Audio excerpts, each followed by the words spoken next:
Hello and welcome back to How It Was Made, a video series presented by Continuify. I'm your host, Josh Hines. Today's video is all about developing your ideal customer profile. So, your ideal customer profile is typically the type of people that you're trying to attract to your brand or the people that have the problem that you're trying to solve. This goes like crazy, lack of words. I'm trying to think of what to even come up with.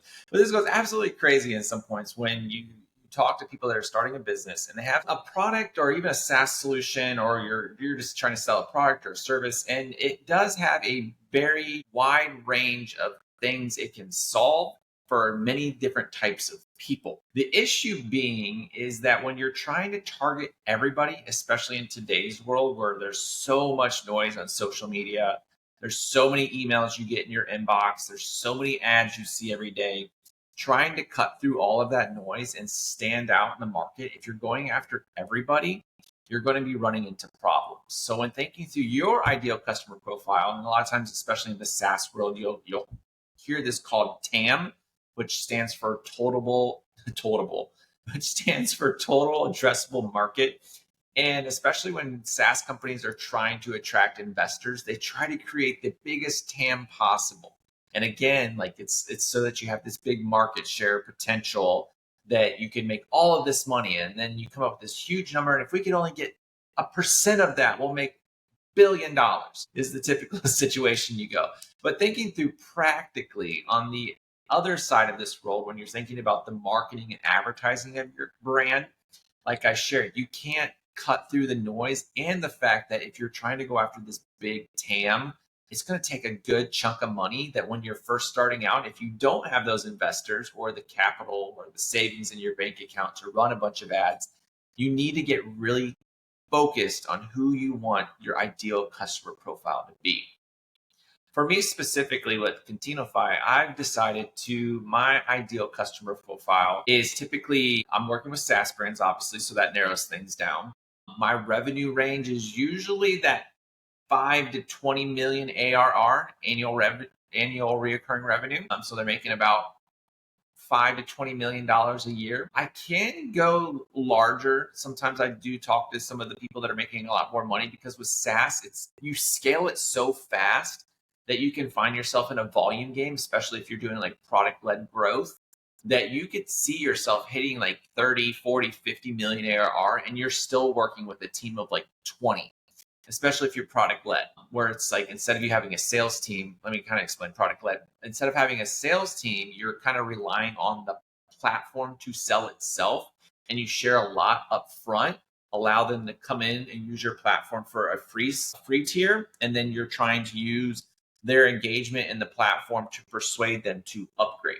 And because you're doing all of this with technology, you don't have a sales team. That's why you usually see them with a smaller team, because they have a handful of marketers that are just grinding out content, a few developers that are usually typically building their platform, and it's still quite small. So they can have a lot of revenue, but they're still need help with execution. So I can come in there and help them with executing things in HubSpot and help them build out their marketing strategy and continuing to do a lot of automation so that they can keep that small team and keep their margins high.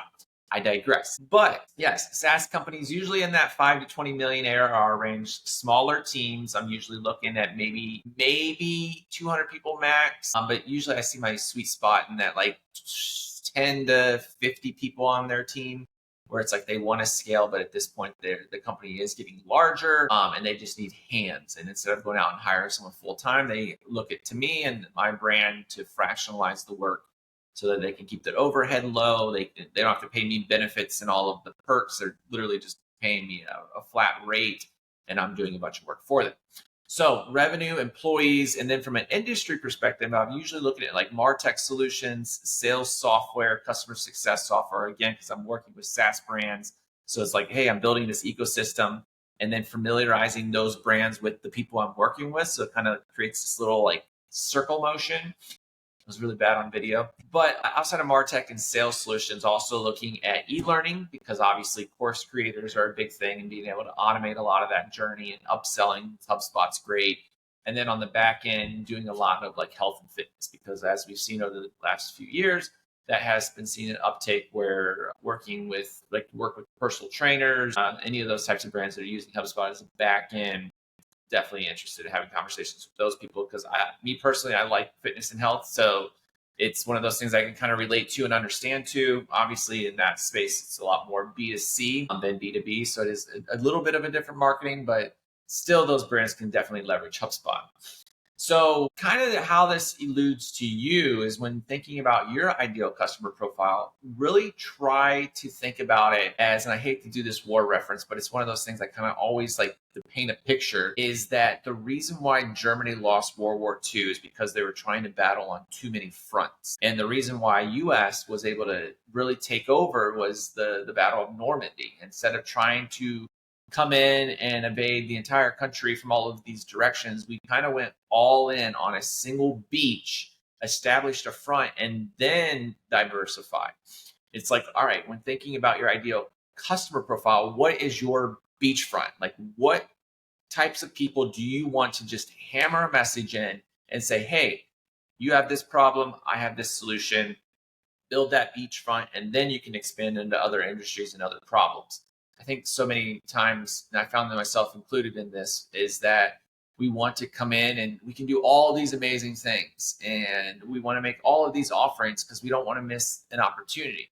But like they say, the person who tries to be everything to everyone becomes nothing to everyone. And like I said, with so much noise in the market, you really need to be able to hammer a value proposition that people resonate with and it catches their attention and they're willing to have a conversation. And the only way to do that is by targeting a very specific type of people with a very specific type of message and driving them to a sales offer page that's specific to them, that they're like, wow, this is exactly what I need.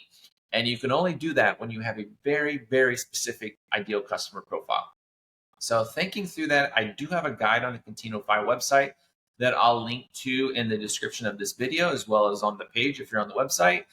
But it definitely will go through and explain how to create your ideal customer profile, thinking through the type of person, the revenue, the amount of employees, what problems they have, and even thinking through like where you could potentially find them. And that'll allude a little more into the next video of this series when we're actually thinking through like buyer personas, but still thinking through your ideal customer profile. It is very helpful to think about the very specifics because it's only going to make it so that you can do your marketing better, your sales offers better. When you're doing your targeting on advertising, you're going after a very specific type of person so that you can make sure that you're leveraging any money you're spending on ads very well. And then even if you're using third parties like Clay or Apollo or Lucia, you can go out and find the exact types of people that you want to attract to your brand. Because again, if you're going to even source a contact list from a third party, that's something you still got to pay for. So you don't want to go out and just target everybody.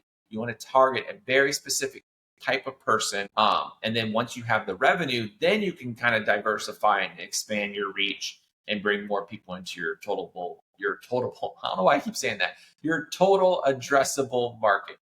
But yeah, I hope you like this video. But it's very important to understand how to build an ideal customer profile, and that will address your total addressable market.